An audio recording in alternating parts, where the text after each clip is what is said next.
راستای محصول شرکت نکتا ترکیه. ما دستگاه روشن کردیم. میخوام این حساسیت دستگاه با چه حالته. یه سکه رو رد کنید، فاصله 10 سانتی داره یه سکه رو سنس میکنه.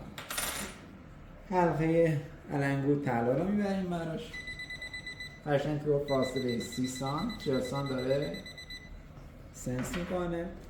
یه سینی 10 رو به فاصله 50 سانتی داره قشنگ سنس میکنه.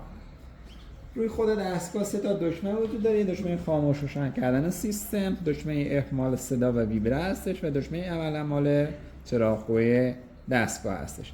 یه حساسیت داره که اگه خواستی حساسیتش رو کم و زیاد کنی این دکمه F ها میگیری، با این دکمه حساسیت شما کم و زیاد میکنید. انشالله که موفق و معیار باشید.